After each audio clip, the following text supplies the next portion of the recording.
निर्वाण महोत्सव।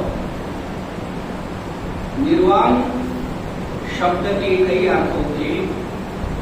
आप सायंकाल जो रुद्राष्टकम पढ़ते हैं उसमें शुरुआत कैसी है? नमामि शमीशान निर्वाण रूपम विभुम व्यापकम ब्रह्म वेद स्वरूपम। ये भगवान शंकर का एक रूप है, स्तुति है। निर्वाण शब्द का अर्थ होता है ज्ञान।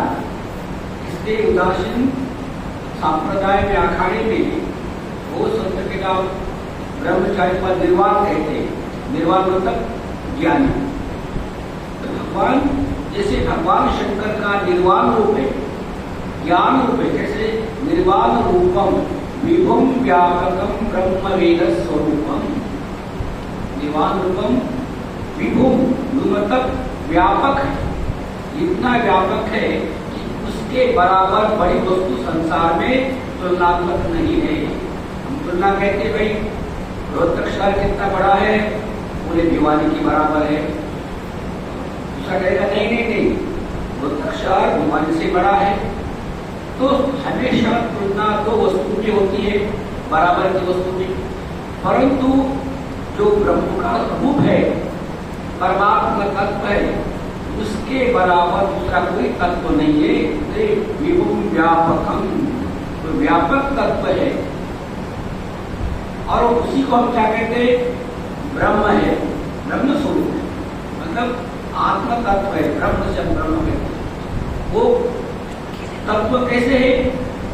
ब्रह्म वेद स्वरूपम, और वेद का एक स्वरूप है, वेद से ही जाना जाता है। इसकी बड़ी लंबी व्याख्या, दृष्टांत है। तो निर्वाण ऐसे ही माता जी का स्वरूप भी यही है। क्या? जिन्होंने ब्रह्म तत्व को प्राप्त किया हुआ है, निर्वाण तत्व को प्राप्त किया है, वह ब्रह्म ज्ञानी है, वो ब्रह्म स्वरूप हो गए।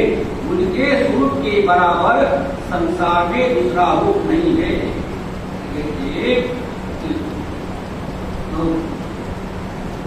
नमामि शमीशान निर्वाण रूपम। वास्तविक निर्वाण ब्रह्म का कोई रूप नहीं होता है, ब्रह्म का कोई रूप नहीं है, परंतु समझाने के लिए कोई न कोई आलम्बन देकर के समझाना पड़ता है। जैसे कहा ना, छोटे बच्चे को कहा देखो भाई यहाँ 2 आम है, यहाँ 2 खरबूज है, बोलो अब कितने फल हो गए?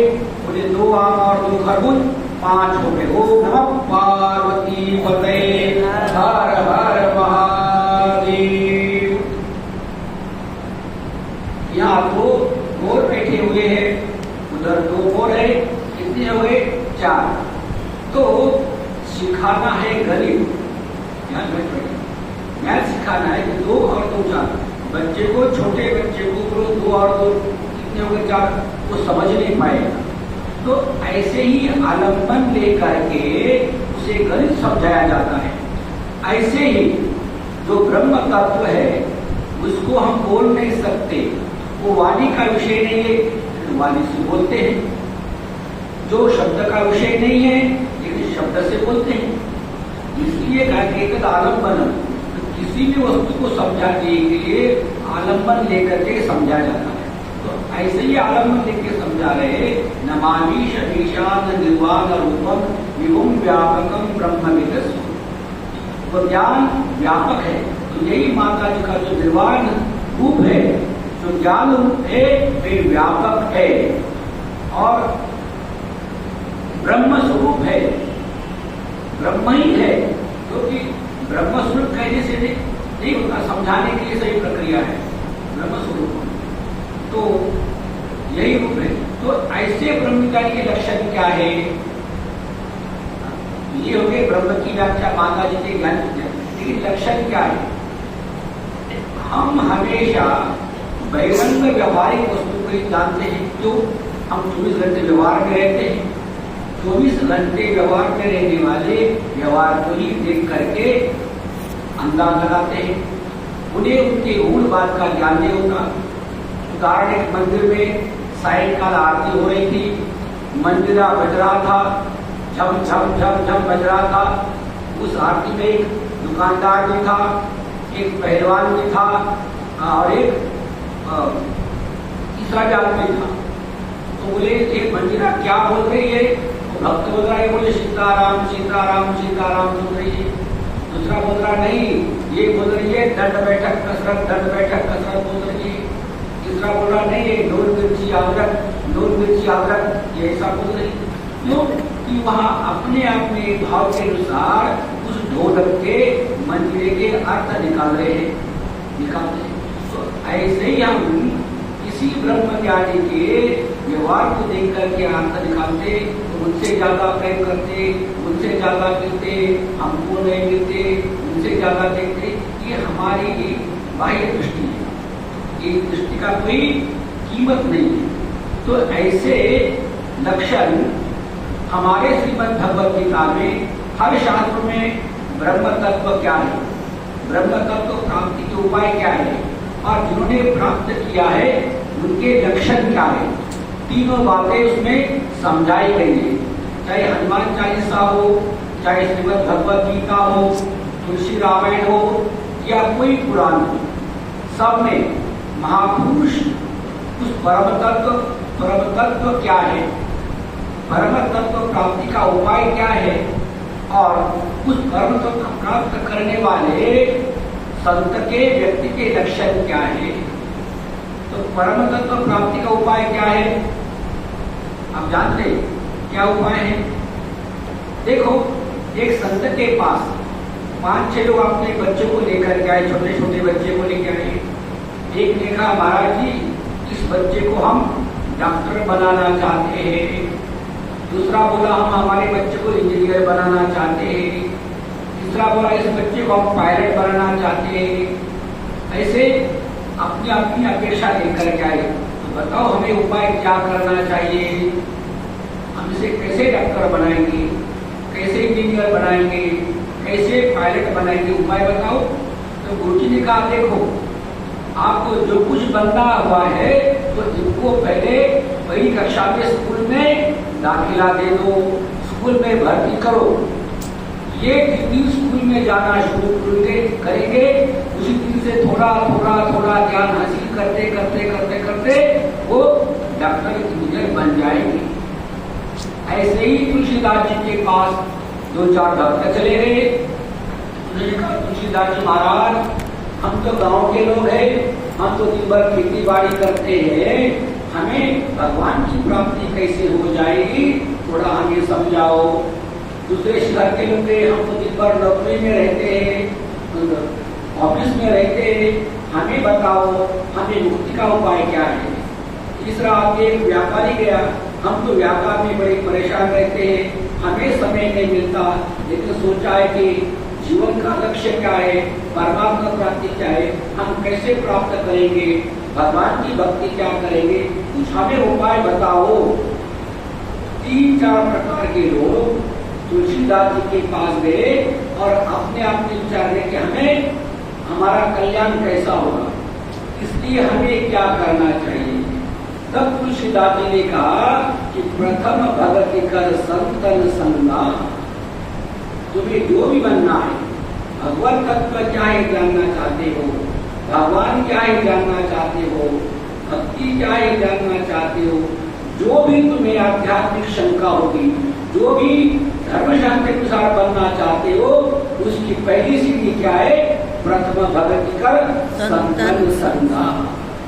तुम संतों का संग करो, संग मतलब उनके पास जाओ, सेवा करो और दूसरी भक्ति मम रति कथा प्रसन्ना।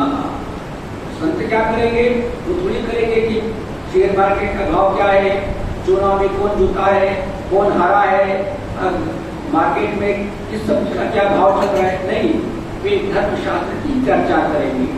धर्मशास्त्र की चर्चा करोगे तो आपको धर्म के बारे में वहाँ विचार मिलेगा, ज्ञान मिलेगा। तो प्रथम भक्ति कर संतन संगा, संतों का संग करोगे तो आपको यह उपाय मिलेगा। आप बीमारी से परेशान हो, शरीर की बीमारी ठीक करना चाहते हो तो हॉस्पिटल में जाओ, डॉक्टर का संग कर लीजिए, आपको डॉक्टर दवा देके शरीर को ठीक करेंगे। लेकिन आप हम धर्म को ठीक करना चाहते हैं, हमारे जीवन में कुछ ज्ञान प्राप्त करना चाहते हो, हमें संजय तुझे दादी ने कहा कि प्रथम भक्ति कर।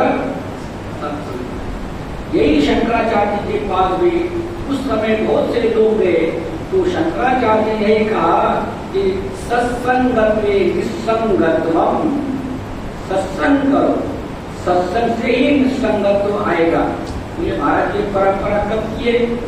ये परंपरा आज की नहीं है, ये परंपरा सृष्टि के प्रारंभ से भगवान नारायण ने शुरू की हुई है। ये नई परंपरा नहीं। नारद, पराशर, राम, कृष्ण सभी ने संतों का संग किया है, आश्रय किया है, वे शुरुआत वहीं से है। तो आप माता जी इतनी बड़ी ब्रह्मज्ञानी हो गई, संन्यास लिया, इतना आश्रम बन गया, सारे हजारों भक्तों का कल्याण हुआ।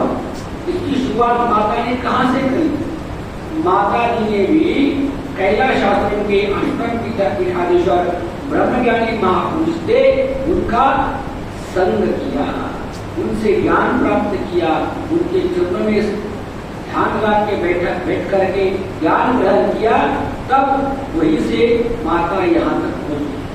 जैसे भी कोई बालक डॉक्टर बन गया है, इंजीनियर बन गया है, वो एक दिन में इंजीनियर नहीं बनता, 3-4 साल के कोर्स में इंजीनियर नहीं बन सकता, 7-8 साल के शिक्षा में कोई डॉक्टर नहीं बन सकता।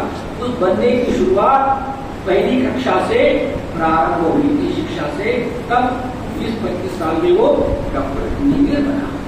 तो ऐसे ही माता जी ब्रह्म नमामीशमीशान निर्वाण रूपम विहुम व्यापकम ब्रह्म वेदस, ऐसी माता जी निर्वाण रूप को ज्ञान को प्राप्त हो गए। तो माता जी ने भी यह सत्संग किया था।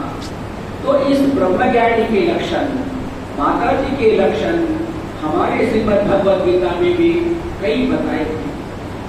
श्रीमद् भगवद गीता में जो भी शंका है, तो किसी भी रास्ते से वह परमात्मा प्राप्ति के उपाय चाहता है, सारे उपाय श्रीमद् भगवद गीता में है। कैसे? तो देखो भाई, क्यों कि संसार में आप बाजार में जाओगे तो नाना प्रकार की दुकानें हैं, नाना प्रकार के व्यवसाय है,